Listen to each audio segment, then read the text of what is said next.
오늘은 성령 성품 시리즈 6번째 시간으로 성령의 4번째 성품 오래 참음에 대해서 말씀을 드리겠습니다. 자, 제가 오늘 이렇게 제목을 붙였습니다. 주님 안에서만 맺을 수 있는 성품, 오래 참음, 참된 인내라고 썼습니다. 그 헬라어로 보면 마크로듀메로 되어 있습니다. 이것은 마크로스와 듀모스가 합성으로써 듀모스는 분노입니다. 여기는 마크로스는 멀다는 얘기입니다. 길고 멀다. 그럼 분노가 어떻게 되어 있습니까? 분노가 멀리 있다는 얘기입니다. 근데 직역하면 그런데 의역하면 뭘까요? 진노를 억제하다라고 얘기합니다. 그래서 마크로듀메오가 얘기하면 인내하다, 참다, 오래 참다입니다. 근데 마크로듀메오 갈라디아서 5장 22절 나오는 오래 참음은 마크로듀메오인데 또 다르게 나온 게 뭐냐면 슈포메노입니다. 슈포메노는 뭐냐면 야고보서 5장 11절에 보면 보라 인내하는 자는 우리가 복되도 하나니 너희가 욥이 인내를 들었고 주께서 주신 결말을 보았거니와 됐을 때 거기 인내가 어떻게 되냐면 슈포메노입니다. 그 내용은 뭐냐면 인내로 쓰고 있습니다.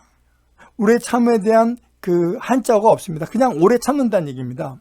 그것을 한자어로 바꾸면 바로 뭐예요? 인내입니다. 인내.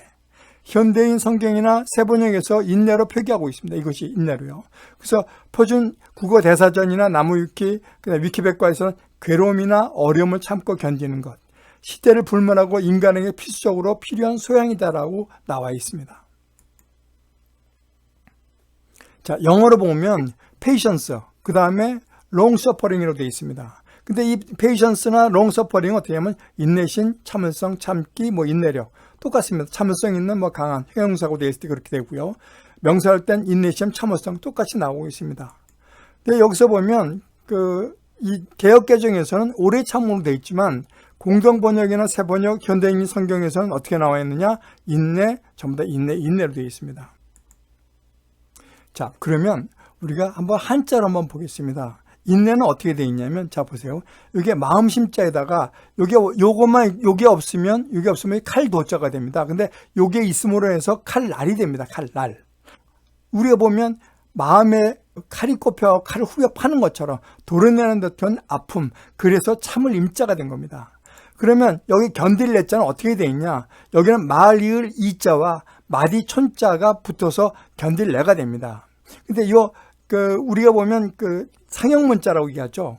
그 다음에 그 내용을 보면 이 사람의 수염과 같은 것을 얘기하고 있습니다. 수염과 비슷하게 보여죠. 근데 이 마디초는 이 같이 혼자 있을 땐 마디초로 되어 있지만 같이 붙어 있으면 손에 대한 의미를 갖기도 합니다. 그래서 어떻게 되냐면 다른 거 없습니다. 이 수염을 뽑는 것처럼 그런 고통을 얘기하고 있습니다. 그래서 인내를 갖다 종합해서 한번 얘기해 보면 마음을 칼로 도려내는 듯한 고통이나 수염을 뽑아내는 굴욕을 당하더라도 마음속에 복수의 칼날을 간다면 오히려 자신에게 복이 된다고 얘기하고 있습니다. 그래서 용서하는 마음을 갖고 마음으로 자신을 들여다보는 성찰을 기회로 삼는다면 내면의 성숙을 기할 수 있는 것이다라고 얘기하는 게 바로 이 인내라는 것입니다. 하나님의 성품을 보면 화가 나시더라도 즉각적으로 심판하지 아니하십니다. 그가 정한 시간에 정확하게 참고 기다리시는 것을 우리가 알 수가 있습니다. 자, 오늘 본문 말씀처럼 추수때까지 가라지를 뽑지 않을 기다리신다는 그것이 바로 우리가 얘기하는 오래 참음, 그 다음에 인내. 저희는 그래서 앞에다가 참된 인내라고 얘기했습니다. 왜? 하나님만이 할 수 있는 인내니까요. 인간은 그렇게 할 수 있지 않기 때문에 얘기하고 있습니다. 자, 여기서 보면 지옥에서 천국으로 가는 걸 보여지고 있습니다. 그것이 누가 하고 있어요? 화가 나더라도 즉각적으로 판단하지 않고 참고 기다릴 줄 아는 성품. 바로 오래 참음이 이 지옥에서 천국으로 가는 그런 마음을 줄 수 있다라고 얘기하고 있습니다. 자기 마음대로 안 된다고 화를 내면 어떻게 하세요? 우리는 지옥에 있는 겁니다. 사사기에서 보면 이렇게 되어 있습니다. 이스라엘 민족이 악행을 저지르죠. 그러면 하나님이 징계를 내립니다. 그러면 어떻게 해요? 부르짖죠. 하나님 잘못했어요. 하나님 잘못했어요. 그렇게 얘기합니다. 그러면 어떻게 하나님은 구원을 해주시고 그러면 평안이 들어오죠. 또 평안해지면 어떻게 돼요? 또 악행이 들어갑니다. 근데 이것이 뭐냐면 순환적인 역사관인데 이게 현대 사람들에게도 적용될 수 있는 그런 내용입니다. 우리가 편안해지면 악행을 저지릅니다. 나쁜 짓을 하게 되죠. 이번에 나오는 이런 파업 사태도 마찬가지입니다. 평안해지니까 악행을 저지르고 그럼 우리가 징계를 하죠. 우리가 잘못했다 하고서 얘기하면 부르짖죠. 그러면 또 도와주니까 어떻게 놔주고 그러니까 어떻게 또다시 이것이 악행되고 있는 겁니다. 자, 시편에서 보면 여호와는 긍휼이 많으시고 은혜로우시며 노하기를 더디하시고 인자하심이 풍부하다고 말씀하고 계십니다. 사람들은 내가 통제할 수 없는 것을 통제하려고 합니다. 이번에 파업 사태도 좀 마찬가지라고 생각합니다. 그러나 자기 마음대로 안 되면 어떻게 해요? 참지 못하고 화를 내버립니다. 왜 화를 낼까요? 주도권을 자기가 갖고 싶어 하기 때문입니다. 주도권은 내가 있는 것이 아닙니다. 절대로. 하나님께 있는 것입니다. 자식이 내 마음대로 됩니까? 아내나 남편이 내 마음대로 됩니까? 성공도 출세도 내 마음대로 됩니까? 모든 것은 내 마음대로 됐으면 얼마나 좋겠습니까? 그저 바람일 뿐입니다. 우리가 할 수 있는 것은 없습니다. 우리가 해야 할 것은 다른 거 없습니다. 서두르지 않고 최선을 다해서 그 다음에 다 하는 것밖에 없습니다. 나머지 거는 뭐예요? 하나님께 맡기고 기다리는 것밖에 없습니다. 그래서 오래 참음이라는 것입니다. 그래서 주님 안에서만 맺을 수 있는 상품이 바로 오래 참음이라는 것입니다. 자, 이렇게 오랜 기다림으로 인해서 나라를 되찾은 나라가 있습니다. 바로 이스라엘인데요. 한번 살펴보겠습니다. 제가 제목으로서 여기 보면 AD 70년 디아스포라 1948년 이스라엘 건국 이렇게 되어 있습니다. 거의 한 1900년도, 1800년, 한 1900년도를 갖다가 만약에 건국이 됐죠. 자, 제가 이 소제목으로 AD 70년 로마 티투스 장군에게 성전 함락고 되어 있는데 이게 성전이 함락하게 된 이유가 뭐냐면 그 66년, AD 66년 정도에 1차 유대 독립전쟁이 일어납니다. 그래서 만약 하다 보니까 어떻게 됐어요? 로마 티투스 장군이 와서 완전 섬멸을 해버리고 말죠. 135년까지 3차 유대 독립전쟁이 있긴 있지만 섬멸되고 난 다음에 전 세계로 유대인이 다 뿔뿔이 흩어지죠. 바로 그것이 디아스포라입니다. 이게 디아스포라라는 얘기죠. 왜요? 기도할 성전도 없고 아무것도 없기 때문에 기대가 없는 겁니다. 그래갖고 뿔뿔이 흩어지기 시작한 겁니다. 근데 1997년 스위스 바젤에서 제1차 시오니스트 총회가 열리죠. 이 시오니스트 총회를 갖다 주도한 사람 총회장님은 헤리첼이라는 사람입니다. 헤리첼이라는 사람은 기자였습니다. 기자. 법정에서 기자를 취재하다가 유대인이라는 인으로 해서 불리한 판결을 받은 것을 보고 안 되겠다. 우리가 뭉쳐야겠다 생각하고서 전부 다 이게 우편물을 발생하는데 사람들이 모이질 않습니다. 근데 그것을 도와준 사람이 누구냐면 개신교 목사인 헤글러 목사였습니다. 저 자신이 그 유력한 인사들에게 소개장을 써주면서 그 총회를 갖다가 개최할 수 있도록 도와줬습니다. 그러면서 나온 게 뭐냐면 이스라엘 건국을 결의했습니다. 그래갖고 이 사람들이 팔레스타인의 사람들이 점점 과거의 이스라엘 땅으로 점점 들어가게 됐습니다. 그래서 한 게 뭐냐면 이것이 이 사람들이 땅을 사기 시작한 겁니다. 요것은 뭐냐면 전부 다 아랍인들이 있던 것입니다. 땅을 사기 시작하면서 1940년까지 나왔던 것이 이런 땅을 많이 샀습니다. 그리고 1948년 5월 14일 날 독립국가를 갖다가 선포를 한 겁니다. 우리가 이스라엘이야 라고 한 겁니다. 그러니까 선포하자마자 곧바로 5월 15일 날 아랍이 전쟁을 갖다가 선포를 해가 쳐들어왔습니다. 그래갖고 그 아랍 전쟁 수차에 걸친 아랍 전쟁으로 인해서 어떻게 해요? 이렇게 땅을 다 점령해버리고 말았습니다. 여기가 골란 공원이고 여기가 웨스트 뱅크라는 데고 여기 시나이 반도는 결국은 나중에 시나이 반도 20대인데 돌려줬죠. 이것은요. 그리고 이렇게 나왔다가 현재는 어떻게 되냐면 현재는 이렇게 여기 가자지구고요. 이렇게밖에 아랍이 나타나지 않고 있습니다. 아랍인들이 다 뿔뿔이 흩어지고 있죠. 자, 근데 중요한 건 여기 있습니다. 이렇게 이스라엘과 같은 해에 건국한 대한민국도 오래 참을 예라고 볼 수가 있습니다. 제가 전번 주까지 월드컵 16강 가는데 정말 밤잠을 못 이뤘는데요. 그러니까 월드컵 16강 가는데 12년이 걸렸습니다. 자, 2010년 남아 월드컵 12년 만에 또다시 월드컵 16강에 들어갔죠. 포르투갈 상대로 2대1로 역전승을 거두었죠. 정말 대단한 경기였다고 볼 수가 있습니다. 제가 여기 써놓은 건 뭡니까? K푸드. 한식이라고 쓰고 K푸드라고 읽는다. 이게 뭡니까? K푸드입니다. K푸드가 어디가 나와 있습니까? 코로나 사태 이후 기네스 페트로가 코로나 걸리고 난 다음에 내가 김치를 먹고 나서 건강을 회복시켰다라고 얘기하고 있습니다. 자기 SNS도 뭘 하고 있습니까? 거기다가 자기가 비빔밥을 갖다 유튜브에 올리고 그랬습니다. 기네스 패트로서는 아이언맨, 어벤져스 여러 영화에 출연한 아주 유명 탑 배우죠. 헐리우드 배우죠. 자, 여기서 보면 시작했습니다. 우리가 과거에 김치 냄새 난다고 미국 간 그 친구들이나 그 우리 친척들 보면 냄새 난다고 집에서 김치도 해 먹지 못했습니다. 그 정도로 아주 정말 우리가 핍박받고 그래도 소름 속에서 살아왔지만 지금 어떻게 돼요? K푸드, 김치가 완전 뜬 겁니다. 없어서 못 먹을 정도라고 얘기하면 좀 뭐하지만 그 정도 된 거죠. 라면으로부터 시작했고 김치 수출이 2,300만 불 그렇게 돼 있다고 얘기하고 있습니다. 10년 전에 비해서 10배가 성장했다고 얘기하고 있습니다. 김도 마찬가지입니다. 아이들이 김 먹는 거 보셨죠? 김이 간식입니다. 간식. 그렇게 K푸드가 떴습니다. 그 다음에 K-팝이요. BTS, 블랙핑크가 완전히 빌보드를 석권하고 있죠. 대단한 거죠. 아미라는 그런 팬클럽 보셨죠? 어마어마합니다. 사실은요. 자, 근데 이 내용을 보면 또 K 콘텐츠라고 나오죠. 여기 보면 이 코로나로 인해서 집에 전부 다 있는 상태에서 뭘 봐요? TV를 보다 보니까 코로나 게임, 우영우 그런 내용들, 그런 드라마, 그 다음에 킹덤, 모든 드라마들이 한국 그 드라마들이 뜨기 시작한 겁니다. 그 다음에 나온 게 뭘까요? 여기입니다. K방사입니다. K방사. 폴란드에서 FA50, K2 특표전차, 다인장 로켓, 천무, 그 다음에 K9 자주포, 전부 다 이 K방산으로 뜨기 시작한 겁니다. 그 다음에 나온 게 K뷰티, 여러 가지 많습니다.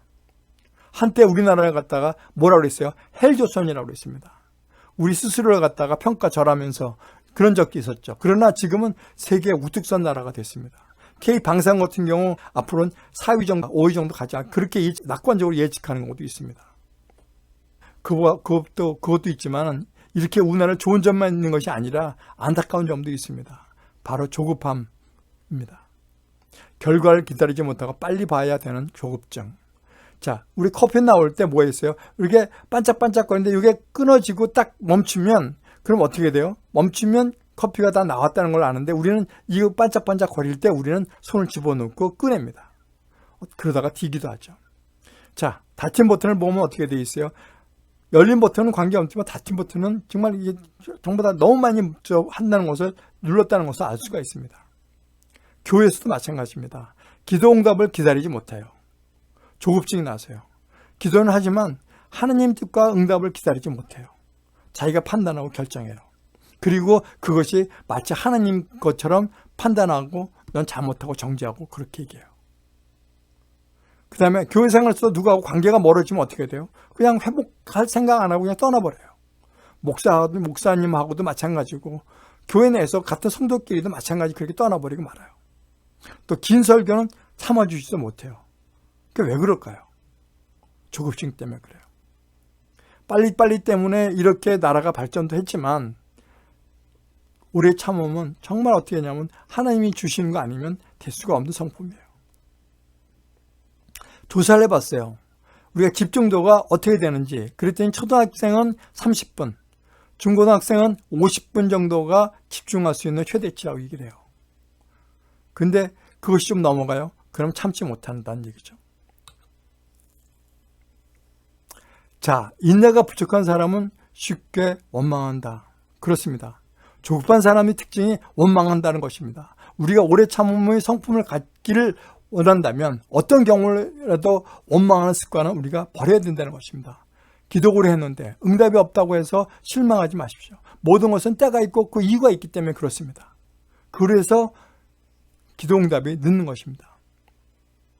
우리가 가장 좋을 때를 모르기 때문에 억울해하고 원망하고 분노하는 것입니다.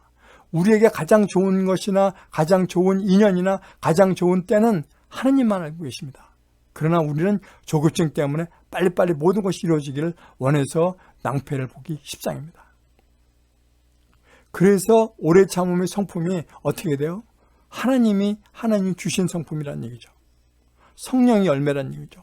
인간으로서는 할 수 없고 오직 하나님 안에서만 또 주님 안에 있을 때만, 주님 안에만 있을 때만 가능한 것이라는 겁니다. 그 대표적인 예가 창세기 3장에 나오죠. 자, 아담이 이르되 하나님이 주셔서 나와 함께 있게 하신 여자 그가 그 나무 열매를 내게 주므로 내가 먹었나이다.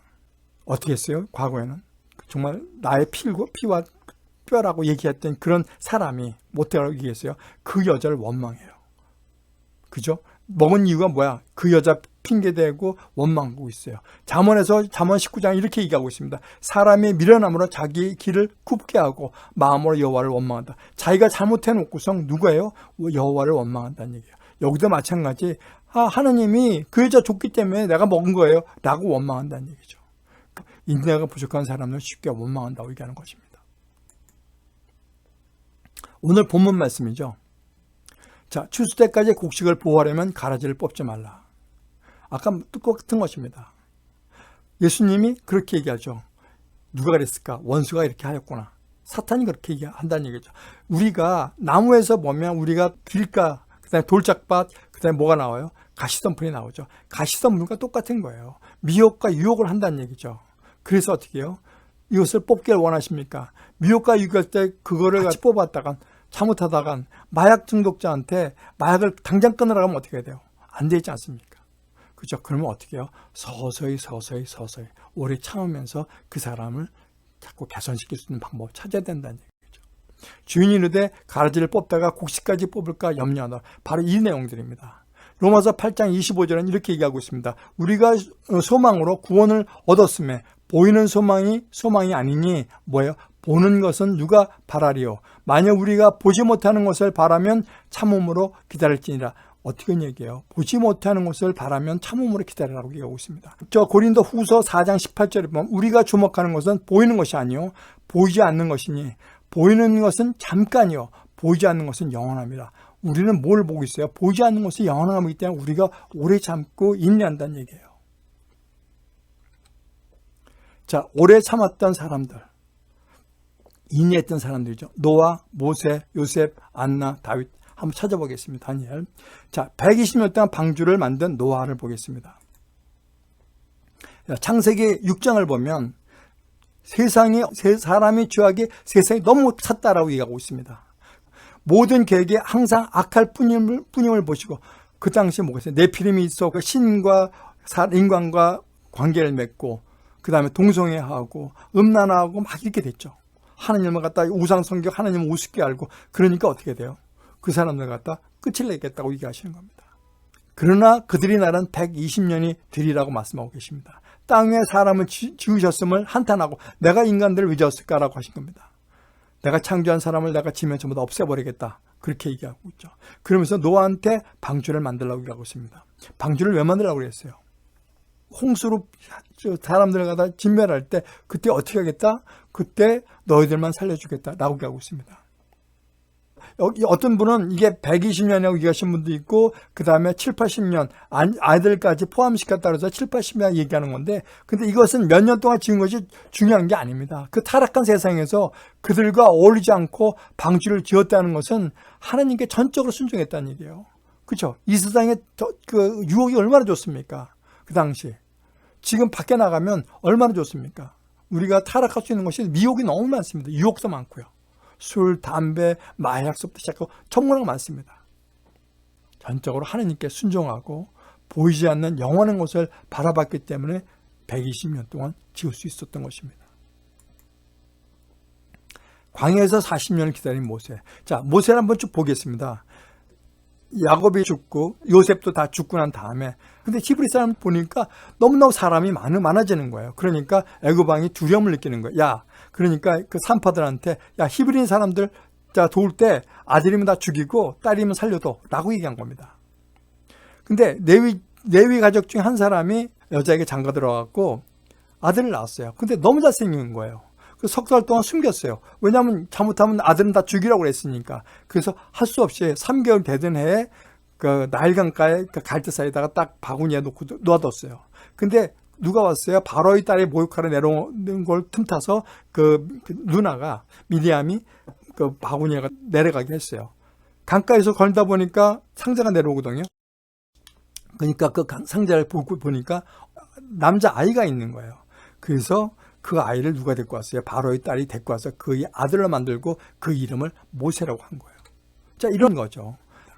자, 시작은 이렇게 된 거예요. 근데 사도행전 7장 23절에 보면 나이가 40이 되매라고 나와 있습니다. 그 형제 이스라엘 자손을 돌볼 생각이 나더니 그 애굽 사람이 히브리 사람을 갖다가 막 때리는 걸 보고 그 애굽 사람을 죽여버린 거예요. 쳐 죽여갖고 모래에 감췄어요. 그러고 난데 그 다음날 때 가보니까 또 히브리 사람이 서로 싸우는 거야, 이렇게요. 싸우니까 뭐야? 너 잘못하면 그러지 마라. 왜 동포를 갖다 그렇게 서로 쳐? 그랬더니 그렇게 얘기하는 거야. 네가 재판관이야? 언제부터 네가 재판관이었어? 네가 애굽 사람 죽이더니 우리까지 죽이려고 그러냐? 그랬더니 모세가 두려워하는 거예요. 바로가 모세를 죽이려고 찾는지라. 바로의 낯을 피하여 미디안 광야로 도망가죠. 그래서 40살 되던 해에 살인자와 도망자가 된 모세라고 제목을 붙였습니다. 자, 40년 동안 유리된 자가 된 모세라고 졌는데, 자, 미디안으로 도망갔습니다. 근데 미디안 땐이 거의 우물가가 있었는데, 우물가에 딱 앉아있는데, 미디안 제사장 딸들이 양을 칠 겁니다. 그러니까 아들이 없었던 거예요. 와갖고 목자들이 따고갖고 그 여자들 갖다 피하고 자기네 양들을 갖다 먹이려고 그러니까 이 모세가 그것을 도와줘요. 야, 그러지 마라. 그러고서 그 여자들이 그 양들을 갖다 다 물을 먹여주죠. 남자 목자들 때문에 늦었던 사람들이 일찍 오니까 왜 이렇게 일찍 오니라고 물어보는 거예요. 그래서 그들이 애굽 사람이 목자들의 손을 건져내서 우리를 위하여 물을 길어 양떼를 먹였나이다 딱 얘기를 해줘요. 그러니까 야, 그 사람 어디 있어? 빨리 데리고 와. 그렇게 하고 데리고 와서 대접을 하죠. 그리고 그 딸 십보라를 모세에게 줍니다. 그러고 난 다음에 어떻게 해요? 40년 동안 여기 있게 돼요. 광야에서 40년 동안 민족을 이끌 지도자가 된 모세가 되어 있는데, 그렇기 위해서 광야에서 40년 동안 있기 위해서 어떻게 해요? 미디안에서 40년 동안 있었다는 얘기예요. 자, 29절에 보면 미디안 땅에서 나그네가 되어 거기서 아들 둘을 낳으니라고 되어 있습니다. 근데 아들을 낳았는데 그 얘기가 보면 하나가 게르솜의 하나님, 하나가 엘리에셀인데 그 이름의 뜻이 뭐냐? 웃기는 거예요. 게르솜은 내가 이방에서 객이 되었다는 얘기하는 거예요. 그러니까 뭐예요? 내가 유리했다. 내가 떠돌이가 됐다. 그런 내용들이 얘기하는 거예요. 그 다음에 또 하나 뭐냐면 엘리에셀은 뭐냐면 나를 도와갖고 하나님이 나를 도와서 바로의 칼에서 구원해 주셨다. 그러니까 원망들이 많은 거예요. 근데 30절에 보면 40년이 참해 라고 얘기하고 있습니다. 신의 광야에서 가시나무 떨기나무 불꽃 가운데 그에게 보이곤, 불꽃이 있는데 여기 하나님이 얘기하는 거죠. 내가 하나님이다. 너 신발 벗어 라고 얘기합니다. 야, 내 백성이 괴로움을 당하니까 네가 가서 그래도 구원해줘. 그래야 되겠다 라고 얘기한 거예요. 36절에 보면 이 사람의 백성을 인도하여 나오게 하고 애굽과 홍해와 광야에서 40년간 기사와 표적을 행하였느니라고 되어 있습니다. 그러니까 네가 그렇게 할 거야 라고 얘기합니다. 37절에 보면 이스라엘 자손에 대하여 하나님이 너희 형제 가운데서 나와 같은 선지자를 세우리라 하던 자가 곧 모세라. 그렇게 얘기하는 거야. 네가 정해진 거야. 네가 광야에서 그 민족을 이끌어낼 지도자야 라고 모세를 얘기합니다. 그럴 동안 40년을 어떻게 해요? 유리된 자로서 만들어서 이 사람을 오래 참게 만들고 지도자로 만드시기 위해서 하나님이 하신 거란 얘기죠. 22년 만에 꿈이 이루어진 요셉. 자, 저도 이것을 찾느라고 참 시간이 좀 많이 걸렸는데 보세요. 자, 창세기 37장에 보면 야곱이 족보는 이러하니라. 요셉이 17세 소년으로서 그 형제들과 함께 양을 칠 때 그의 아버지의 아내들 비라와 실바의 아들들과 더불어 함께 있었더니 그들이 잘못을 아버지께 말하더라. 그러니까 요셉이라는 사람이 뭐예요? 그러니까 원리 원칙주의자. 그러면서 뭐라 그래요? 그들이 잘못을 아버지한테 이르는 그런 고자질쟁이로 보이는 거예요.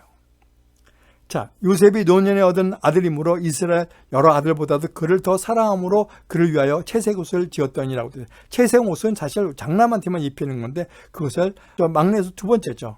그걸 입혔다는 거예요. 근데 이제 요셉이 꿈을 꿔요. 근데 뭐라고 꿈을 꿨냐면, 형님들, 내가 꿈을 꿨는데 밭에 곡식단을 묶더니 내 단이 일어섰고 당신 단은 내 단을 둘러서서 절해. 그랬더니 얼마나 얄미울 거예요. 야, 그러니까 하는데 이런 얘기야. 네가 우리의 왕이 되겠냐? 라고 얘기하는 거예요. 그래서 그 얘기를 듣고 나서 더 미워해지는 거예요. 자, 17세 시작을 했죠. 자, 그 다음에 나온 게 뭐냐면 아버지가 야, 네 형들 잘 있는데 가서 보고 와 라고 얘기한 거예요. 그래서 세겜으로 가요. 갔더니 뭐예요? 요셉이 가까운 걸 보고 야, 저거 죽여버리자라고 얘기한 거예요. 그래서 구덩이에다가 던져버려요. 그런데 구덩이에서 보니까 물이 없어요. 그래서 살 수밖에 없는 거예요. 그래서 다시 꺼내갖고, 야, 저기 저 미디안 상인들이 가는데 저거 팔아버리자. 그래갖고 구덩이에서 빼갖고 그 은 20냥을 주고서 팔아버리는 거예요. 그러고 난 다음에 이 채색 옷에다가 저 염소 그 피를 갖다 묻혀갖고 아버지한테 갖고 와서, 아버지, 그 요셉이 짐승한테 물에 죽었어요. 라고 얘기한 거예요. 그리고 나서 요셉은 무지하게 슬퍼하죠. 그리고 그 미디안 저 사람들은 애굽의 바로의 신하 보디발 장군한테, 친위장 보디발 장군한테 팔아버려요.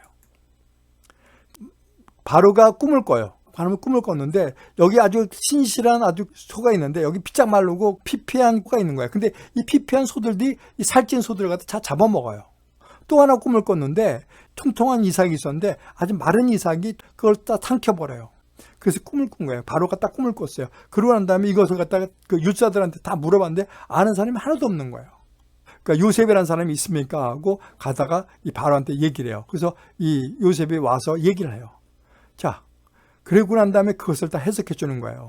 7년 동안 풍년이 있다가 7년 완전 흉년이 있을 것입니다. 그러니까 이러기 위해서는 우리가 준비를 해야 됩니다. 그러기 위해서는 7년 동안 곡식을 아주 충분히 쌓아놓고 7년 후에 흉년을 대비해야 됩니다. 그렇게 딱 하니까 바로가 너무너무 기분이 좋은 거예요. 그래서 바로 너를 갖다가 총리를 만들어 버리는 거예요. 그래서 자기 인장 반지를 빼고 손에 끼우고 그다음에 생화봇을 입히고 그다음에 금 목걸이를 해주고 수리를 태워갖고 야 전부 다 이 사람들한테 엎드려라고 한 거예요. 바로가 그에게 애굽 전국을 총리로서 다스리게 만들어준 거예요. 그때 뭐예요? 요셉의 애굽 왕 바로 앞에 섰을 때가 30세라고 얘기하고 있습니다. 아까 몇 살이라고 했어요? 17세라고 얘기했죠. 자, 뭐예요? 여기서 보면 17세라고 나와 있습니다. 자, 요셉이 17세 소년이라고 나와 있죠. 17세 소년. 그러니까 보니까 30세니까 어떻게 돼요? 13년 만에 됐죠. 여기서 본 게, 자, 7회 풍년이 그치고, 그 다음에 7회 풍년을 묻히고 흉년이 들기 시작했죠. 그다음에 야곱이 애굽에 곡식이 있다 하니 너희가 가서 사와라 라고 얘기한 거예요. 야곱이 그렇게 얘기해요. 야곱이 요셉의 아우 베냐민만 빼놓고 다 가서 애굽에 가서 쌀을 사갖고 보낸 거죠. 때 요셉이 나라의 총리로서 그 땅 모든 백성의 곡식을 팔더니 요셉이 형들이 와서 그 앞에 땅에서 엎드려 절하며 되어 있습니다. 아주 흉년이 되니까 자, 요셉이 이것을 팔고 있었어요. 그러니까 너희들 누구야? 너 정탐꾼 아니야? 라고 막 물어보는 거예요. 근데 아닙니다. 저희는 이 곡식을 사러 온 사람이다. 얘기를 하는 거예요. 요셉은 형들인지 알지만 이 사람들은 동생인 줄 몰라요. 자, 그러고 난 다음에 형들이 이르되 나는 요셉이라 그렇게 자기가 얘기를 해요. 근데 여기서 보면 이 만나는 게 뭐냐면 이 땅에 2년 동안 흉년이 들었다고 얘기하고 있습니다. 그러니까 13년하고 9를 하면 7년 있고 그 다음에 흉년이 2년 동안 흉년이 들었으니까 어떻게 돼요? 9년이죠. 22년 만에 모든 것이 그 꿈대로 이루어진 거죠. 그러니까 이렇게 먼저 팔린 것은 다른 게 아닙니다. 하나님이 큰 구원으로 당신의 생명을 보존하고 당신의 후손을 세상에 주시려고 나를 당신보다 먼저 보냈나이다. 나를 보낸 이는 당신들이 아니요 하나님이시라고 얘기합니다. 누가예요? 하나님이 오래 참음에 대한 것을 만들어 주신다는 얘기예요. 하나님의 때에 하나님의 은혜로서 모든 것을 해결할 수 있는 것이 바로 누구예요? 오래 참음이라는 거예요. 자, 메시아를 만나기 84년 동안 기도한 안나 이거예요. 자, 여기서 보면 이거 있습니다. 누가복음 2장에 보면 이렇게 되어 있습니다. 아셀 지파 바누엘의 딸 안나라 하는 선지자가 있었다고 얘기하고 있습니다. 나이가 매우 많더라. 결혼 후 7해 동안 남편과 함께 살다가 어떻게 돼요? 과부가 됐어요. 과부는 어떻게 하라고 그랬습니까? 도와주고 굶지 않게 하라고 얘기하고 계시죠. 84세가 되었더라. 과부가 되고 84세가 된 거예요. 이 사람이 성전을 떠나지 아니하고 주야로 금식하며 기도함으로 섬기더니라고 되어 있습니다. 자, 우리가 성전에서 기도했다는 것은 뭐예요? 우리 하나님의 임재를 우리가 경험할 수 있었던 거예요. 그죠? 금식 기도하는 것은 뭐예요? 보통 기도가 아니란 얘기예요. 자, 84년 동안 과부로 살았다니 얼마나 힘든 삶을 살았는지 우리가 알 수 있습니다. 그 다음에 요한계시록 2장 10절에 보면 장차 받을 고난을 두려워하지 말라. 내가 죽도록 충성하라. 그리하면 내가 생명의 관을 내게 주리라. 어떻게 해요? 84년 동안 금식하고 기도하고 성전에서 기도했더니 어떻게 해요? 자, 38절에 마침내 이때에 나와서 하나님께 감사하고 예루살렘의 속량을 바라는 모든 사람에게 그에 대하여 말하니라고 되어 있습니다. 마침 이때 나와서 하는 게 감사하다는 게 뭘까요? 이 전에 뭐냐면 시몬이라는 사람이 예수님의 정결 예식을 갖다가 집회를 하는 거예요. 마침 이때 나와서 메시아의 정결 예식을 보고 정말 감사하고 뭘 하고 있어요? 모든 사람의 그에 대해서 말한다고 얘기하고 있습니다. 자, 그리고 아기가 자라매 강하여지고 지혜가 충만하며 하나님의 은혜가 그 위에 있더라고 얘기하고 있습니다. 자, 기름 부음을 받고 30세의 왕이 된 다윗. 자, 우리가 여기는 이 나이가 나와 있지 않아요. 나이가 나와 있지 않는데, 자, 볼까요? 자, 여호와께서 사울을 버려 이스라엘 왕이 되지 못하게 할 거는, 이거 뒤에 나오겠지만, 사울이 어떻게 해요? 사무엘이 오지 않는다고 번제를 드려버리죠. 그러니까 하나님이 네가 나의 말을 갖다 듣지 않았다 그러면서 너를 갖다가 왕을 세우지 않겠다. 그리고 내가 원하는 사람으로 그 왕을 세우겠다. 그렇게 한 거죠. 그러면서 한 게 뭐냐면 이렇게 얘기해요. 내가 너를 베들레헴 사람 이세에게 너 보내느니 이는 그의 아들 중에 한 왕을 보았느니라 라고 얘기한 거예요. 그러니까 예수님이 좋아하는 사람을 갖다가 점 찍어놨다는 얘기죠. 자, 근데 여호와가 딱 보니까 이세 큰아들이 엘리야베라는 애가 키도 크고 아주 잘생긴 거예요. 이게 이렇게 한 거예요. 키도 크고 잘생겼으니까 자, 사무엘이 이 사람인 것 같아요. 딱 그랬더니 하나님이 뭐라고 얘기했어요? 자, 여호와께서 아니다. 사무엘에게 이르시되 그의 용모와 키를 보지 말라. 내가 이미 그를 버렸노라. 내가 보는 것은 사람과 같지 아니하니 사람은 외모를 보거니와 나는 여호와는 중심을 보느니라고 얘기하고 있습니다. 이거예요. 딱 크니까 괜찮겠다고 생각했는데 여호와는 중심을 본다고 얘기하고 계십니다. 10절에 보면 야, 더 이상 애가 없어? 그랬더니 전부 다 지나갔는데 없어요. 그러니까 딱 보니까 이렇게 되는 거예요. 아들이 하나 더 있는데 그건 지금 막내인데 걔는 지금 양치기 목자입니다 라고 얘기한 거예요. 그럼 그를 데려와 라고 한 거예요. 데려왔더니 어떻게 돼요? 하나님이 그를 데려오매 여호와께서 그니 일어나 기름 부으라. 야, 그니까 기름을 부어 라고 한 거예요. 상상도 못하는 거죠. 자, 보면 이렇게 되어 있습니다. 사무엘상 18장 6절에 보면 이렇게 되어 있습니다. 다윗이 블레 사람을 죽이고 돌아올 때에 여인들이 뛰어놀며 노래하고 이르되 사울이 죽인 자는 천천히요 다윗은 만만이라. 이게 뭔 얘기예요? 이거거든요. 이게 누구냐면 골리앗과 싸우죠. 그런데 다윗은 죽인 자가 천천히요 다윗은 만만이라고 얘기하는 거예요. 사울이 그 말에 불쾌히 심히 노하여 다윗을 주목하였더라. 저거 안 되겠다라고 생각한 거예요. 그 다음에 사무엘상 19장에 보면 여호와께서 부르시는 악령이 사울에게 접하였으므로 어떻게 해요? 사울이 단창으로 다윗을 벽에 박으려고 했다. 죽이라고 했다는 얘기죠. 자, 여기서 보면 이렇게 나오고 있습니다. 사무엘상 10장 32절 33절을 보면 이렇게 되어 있습니다. 다윗이 사울에게 말하되 그로 말미암아 사람이 낙담하지 말 것이라. 주의 종이 가서 저 블레셋 사람과 싸우리이다 하니 사울이 다윗에게 이르되 내가 가서 저 블레셋 사람과 싸울 수 없느니라. 너는 소년이요 그는 어려서부터 용사임이라고 되어 있습니다. 자, 그 당시 24세부터 군대를 갔다고 얘기를 합니다. 그러면 소년이라고 얘기했으면 학자들이 추측하는데 보통 15세에서 17세가 되지 않았을까라고 얘기를 하는 거예요. 아까 그 요셉도 17세라고 얘기했죠. 그러니까 보통 15에서 17세라고 보지 않겠나라고 얘기하는 겁니다. 사무엘하 2장 1절에서 보면 이렇게 되어 있습니다. 그 후 다윗이 여호와께 여쭤하르되 저 어디로 가리까? 헤브론으로 갈지라고 얘기를 했습니다. 유다 사람들이 다윗에게 기름 부어 유다 족속의 왕으로 삼았다. 그러니까 사울이 죽고 난 다음에 나머지 사람들은 사울의 아들 이스보셋이 된 거예요. 그러나 유다에서만 다윗이 그 왕으로서 선출된 거예요. 그러니까 유다 왕이 된 거죠. 유다 왕. 그래서 다윗에게 기름 부었죠. 사무엘이 기름 붓고 또 유다 사람들이 다시 기름을 부어주죠. 그 다음에 유다 족속의 왕으로 삼았더라. 사울의 군사령관 네리 아들 아브넬이 사울의 아들 이스보셋을 온 이스라엘 왕으로 삼았더라. 유다 외의 것들은 어떻게 해요? 전부 다 이스보셋이 만든 거죠. 자, 이스보셋이 2해 동안 왕위에 앉았으나 다윗이 헤브론에서 유다 족속의 왕이 된 날수는 7년 6개월이다. 그러니까 7년 6개월 동안 유다를 다스리는 거죠. 그 후에는 그 이스라엘을 통치한 거고요. 자, 그러면 또 보겠습니다. 사무엘 5장 1절에서 5절을 보면 이렇게 되어 있습니다. 이스라엘 모든 지파가 헤브론에 이르러 다윗에게 나와 이르되 우리의 왕이 한 고리기인이다. 그러니까 이제 이스보셋이 2년 있다가 죽고 무지공산이 된 거죠. 아무것도 없었죠. 그 다음에 어떻게 됐어요? 사울 때에도 출입하게 하신 분은 왕이셨고, 출입한다는 얘기는 뭘 얘기하는 거냐면 이스라엘 백성과 군대를 잘 지휘할 수 있는 사람으로서 당신을 선택했다고 얘기하는 거. 이스라엘의 목자가 되며 주권자가 되시다. 목자는 뭐예요? 백성의 군대를 잘 지휘하는 상징으로 본 거죠. 그러면 목자는 그 하느님의 대리자라고 얘기하고요. 그 다음에 주권자는 백성을 대하여 강한 지도력과 통치력을 행사하는 사람라고 얘기한 거죠. 이스라엘 모든 장로가 헤브론에 이르러 왕에게 나오매 다윗이 헤브론에서 그들의 언약을 맺음에, 무슨 얘기예요? 주가 누구예요? 주가 다윗 왕이에요. 다윗 왕이 그들과 언약을 맺는 거예요. 그들이 다윗과 하는 것이 아니라 다윗 왕이 그들과 언약을 맺었어요. 그래서 그들이 다윗의 기름 부어 이스라엘 왕으로 삼으니라. 또다시 왕으로 기름 부음을 또 받죠. 그 3번 기름 부음을 받는 거예요. 다윗이 나이가 30세에 왕위를 올라 40년 동안 다스렸을 때 헤브론에서 7년 6개월 동안 유다를 다스렸고 예루살렘에서 33년 동안 온 이스라엘과 유다를 다스렸다 이렇게 하고 있습니다. 그러니까 어떻게 해요?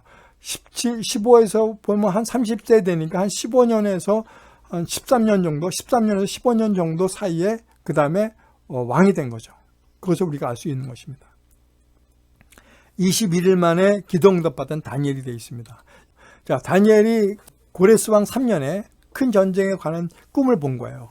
그래서 다니엘이 20일, 새 이래 동안 슬퍼하며 그것을 보니까 어떻게 돼요? 유다인들이 큰 환난 속에 고통을 받는 그런 본 거예요. 꿈을 꾼 거예요. 그래서 너무 슬프고 힘들었던 거예요.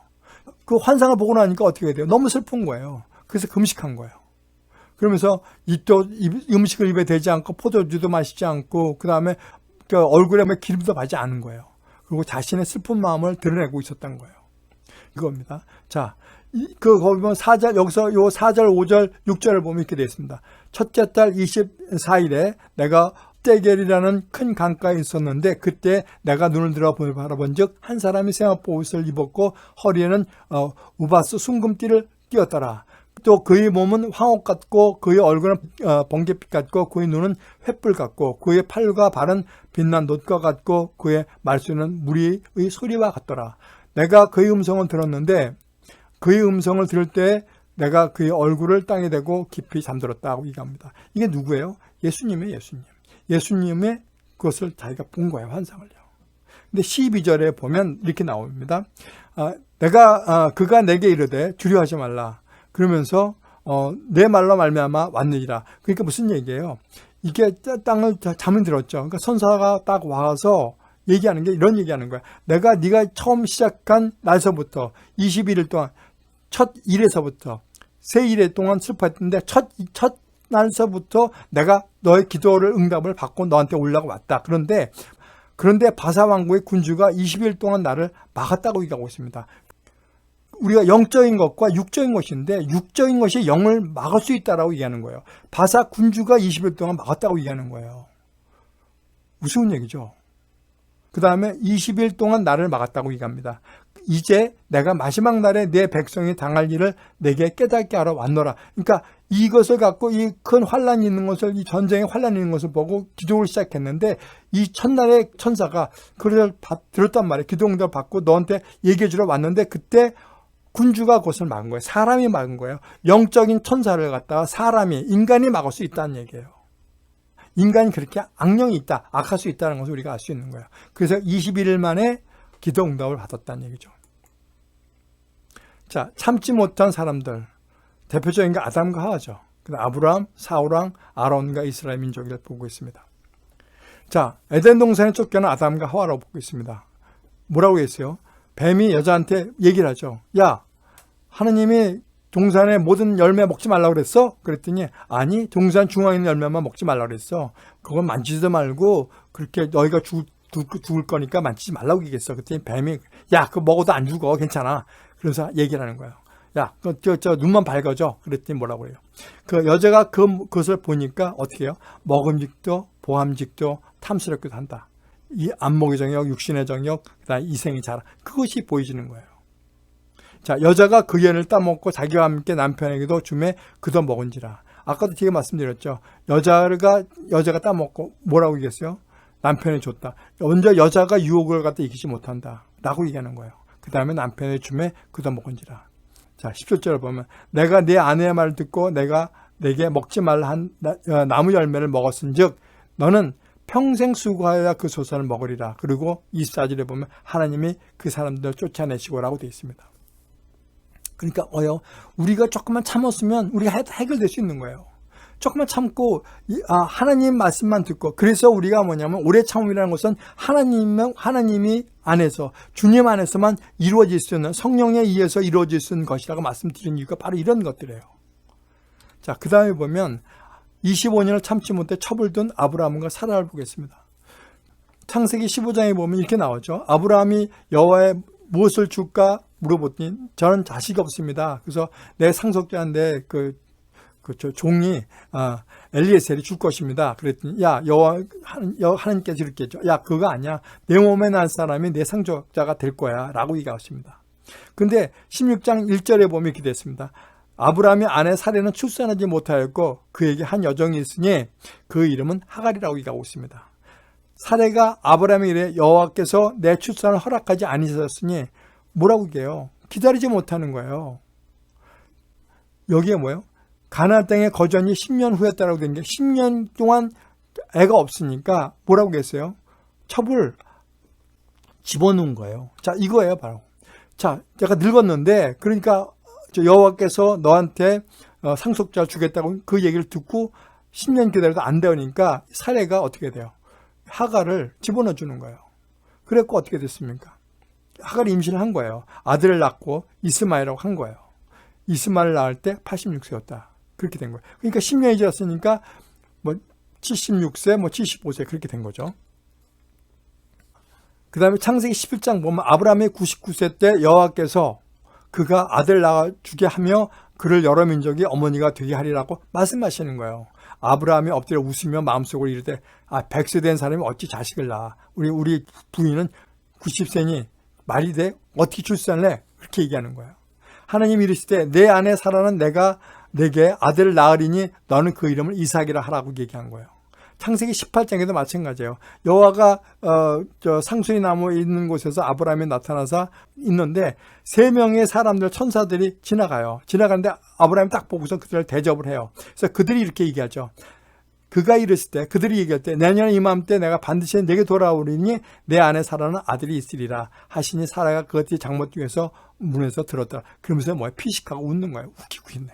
내가 나이가 지금 90세인데 다 끊어졌는데 무슨 내가 애를 낳아 웃기는 얘기하고 있나 그렇게 얘기하는 거예요. 자, 근데 어떻게 돼요? 100세의 아들을 본 아브라함. 자, 창세기 21장에 보면 사라가 임신하고 하나님이 말씀하신 시기가 되어 노년에 아브라함의 아를 낳으니 뭐예요? 하나님이 말씀하신 시기가 있다는 얘기예요. 그러니까 내 때에 모든 걸 맞추지 말라는 얘기예요. 하나님이 말씀하신 시기가 분명히 있으니까 그 시기에 하나님이 네가 어떤 사람인지 기다리시는 거예요. 내가 더러운데 깨끗한 사람을 붙일 수가 없잖아요. 그러니까 어떻게 해요? 내가 깨끗할 때까지 기다리시는 거예요. 하나님은요. 그게 가장 좋은 거 주시는 거고 가장 좋은 인연 만들어 주시는 거, 가장 성공할 길을 만들어 주시는 거란 얘기죠. 사라가 낳은 아들을 이삭이라 하였고 8일 만에 하레를 향하였더라. 아브라함의 그 아들 이삭이 그에게 태어날 때 100세였더라 라고 하는 거야. 그러니까 25년 만에 아들을 낳은 거예요. 하나님한테 순종하지 못한 결과로 2가지가 결과가 나와요. 누구예요? 여종이죠. 여종에서 낳은 아들 이스마엘이죠. 이스마엘이 어떻게 돼요? 자꾸 이삭과 갈등이 생기니까 사라가 나 쟤 쫓아냈으면 좋겠어. 쟤 못 보겠어. 꼴보기 싫어. 라고 한 거예요. 그래서 하나님한테 물어봤죠. 어떻게 할까요? 그랬더니 하나님이 모든 것은 이삭에서 난 잘하면 내 씨를 부를 것이야. 그러니까 쟤 보내. 라고 얘기한 거예요. 여종의 아들도 한 민족을 이루게 하리라고 되어 있습니다. 자, 아브라함이 떡과 물 한 보들 가져다가 하갈의 어깨에 메어주고 그의 아이를 데리고 가게 하니라고 되어 있습니다. 그러니까 어떻게 해요? 자기 아들을 갖다가 보내버리는 거예요. 자기 소생이죠. 자기 아들과 생이별하게 만들어버리는 거예요. 그 다음에 어떻게 됐어요? 아브라함을 시험하시려고 여기 22장 1절에 보면 하나님이 아브라함을 시험하시려고 그를 부르시되 그 후에는요 이스마엘 쫓아내고 한 10년 정도 사이가 텀이 있어요. 그러고 나서 22절에 뭐냐면 아브라함이 하느님이 아브라함을 시험한다고 말씀하고 계세요. 그러면서 여호와께 이르실 때 독자 이삭을 데려와서 모리아 산에 가서 번제를 드려. 그렇게 얘기한 거예요. 그래서 아브라함이 어떻게 해요? 순종한 거예요, 그냥. 나 죽이려고 결박하고 제단에서 죽이려고 그랬죠. 그랬더니 손을 내밀어 칼을 잡고 그 아들을 잡으려 하니 22장 12절 이렇게 나와요.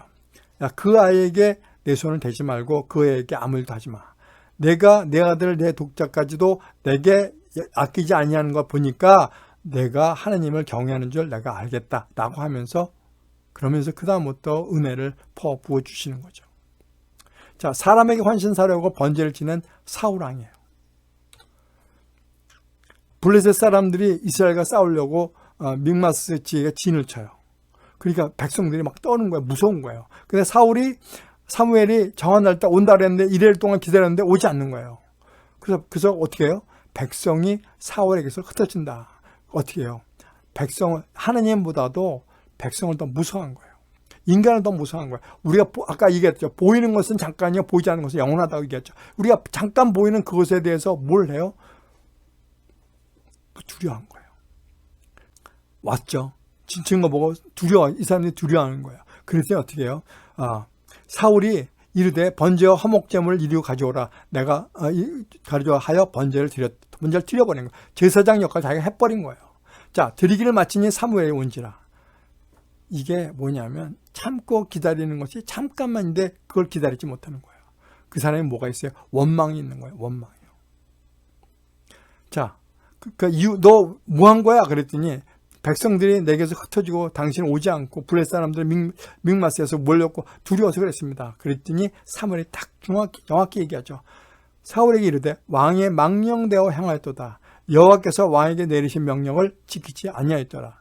네 할 것은 이거라고 얘기했는데 지키지 아니하였더라. 왕이 나라가 길지 못할 것이라. 여호와께서 왕에게 명령하신 바를 왕이 지키지 아니하였으므로 여호와께서 그의 마음에 맞는 사람을 구하여 백성의 지도자로 삼으셨느니라. 그게 누구예요? 이새의 아들 바로 다윗이죠.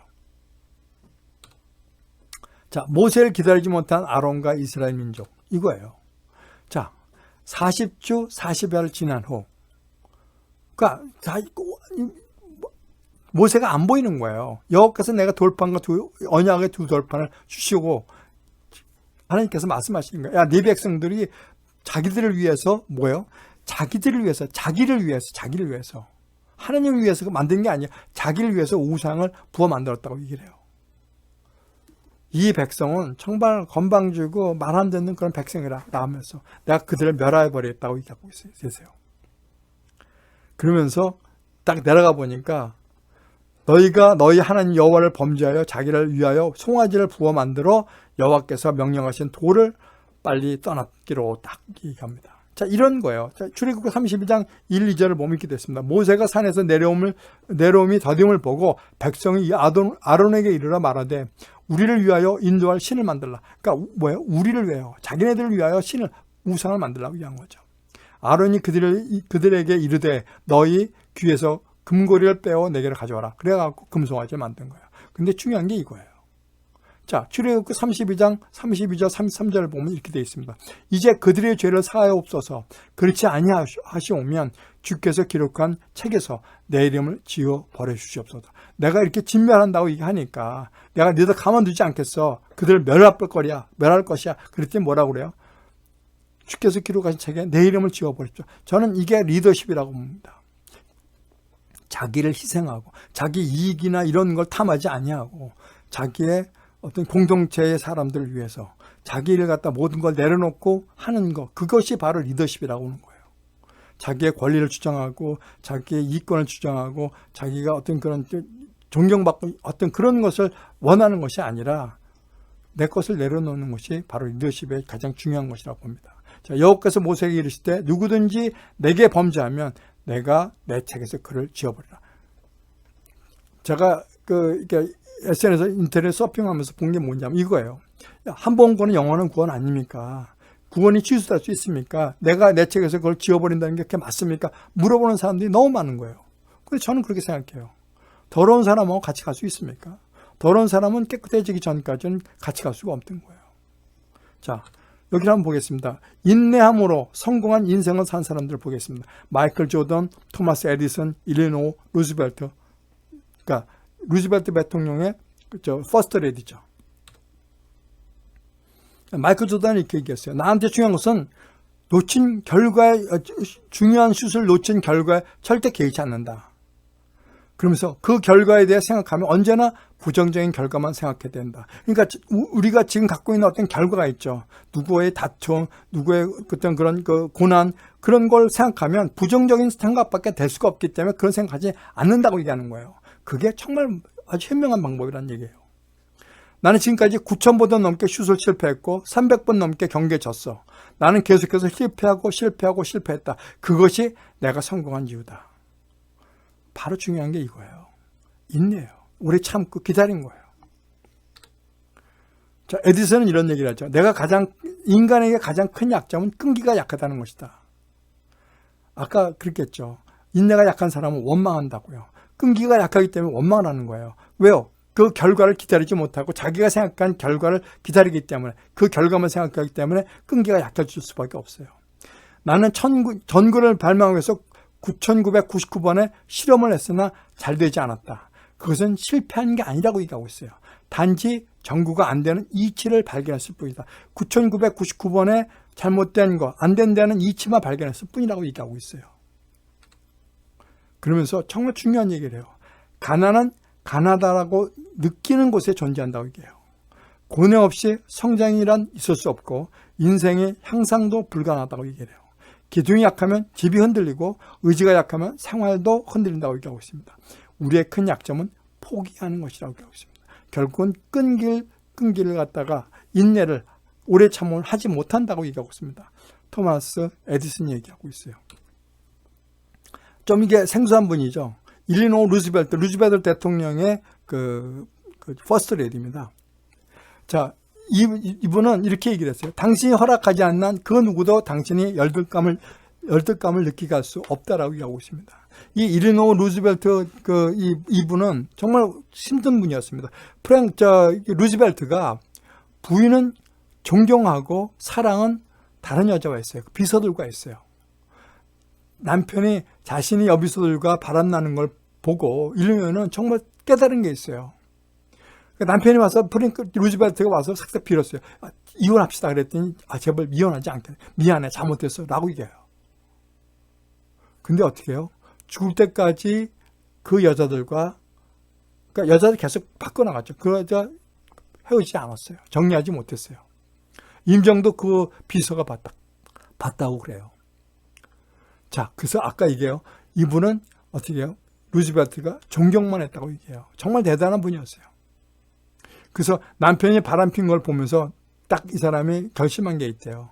나는 매력적이지 않다. 그리고 어느 누구도 나를 향한 애정이 지속되지는 않는다. 내가 가장 의지하는 사람도 나를 실망시킨다. 라고 얘기하고 결심을 한 거예요. 그래서 결심하죠. 남에게 보여준 내가 아닌 나로서 살아야겠다. 라고 생각하고요. 정말 하고 싶은 일을 해서 내 자신을 다시 찾아야 된다. 내 자신을 다 찾겠다. 라고 얘기한 거예요. 그리고 모험심과 탐구심을 갖겠다. 라고 얘기한 거예요.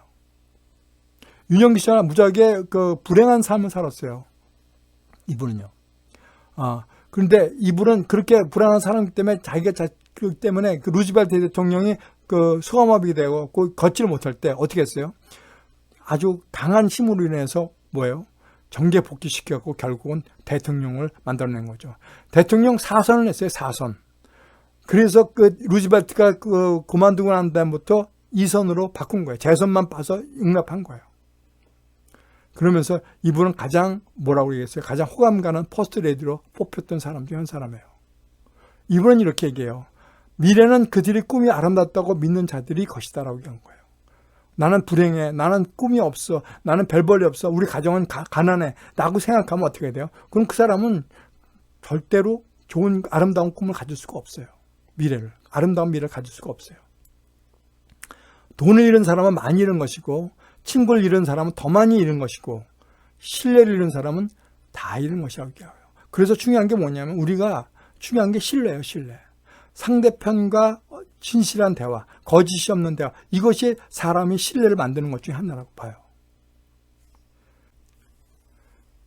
자, 마무리는 우리가 믿는 말씀으로 해서 정리하는 게 좋겠죠. 자, 데살로니가에서는 이런 얘기를 하죠. 자, 형제들아, 너는 어둠에 있지 아니하니 그날이 도둑같이 않는다고 이렇게 말씀하시죠. 그러니까 결국은 누구예요? 주님과 동행해야 된다고 얘기하는 거예요. 베드로후서 3장 8절에 보면 이렇게 되어 있어요. 주께서 하루가 천년 같고 천년이 하루 같다는 이 한 가지를 잊지 말라. 주의 약속은 어떤 일이 더디다고 생각하는 것 같이 더딘 것이 아니라고 얘기하고 있습니다. 오직 주께서 너희 대하여 오래 참으사 아무도 멸망하지 아니하고 다 회개하기를 이르기를 원하시느니라고 되어 있어요. 뭐예요? 다 회개하고 천국에 갔으면 좋겠다는 것이 바로 누구 말씀이에요? 하나님 말씀이고 예수님 말씀이라는 얘기예요. 그렇지만 우리가 레슨을 여러분한테 말씀드리면 하루가 천년 같고 천년이 하루 같을지라도 주의 날은 도둑같이 온다. 그러니까 정말 우리가 기도하고 간구하고, 왜? 우리가 깨끗하지 못하니까, 우리가 주님과 동행하지 않고 오래 기다리지 않고 내 정욕대로 사니까, 거짓말하고 사니까 어떻게 돼요? 결국은 뭐예요? 주의 날은 도둑같이 올 수밖에 없다. 여러분 꼭 기억해 두시길 바랍니다.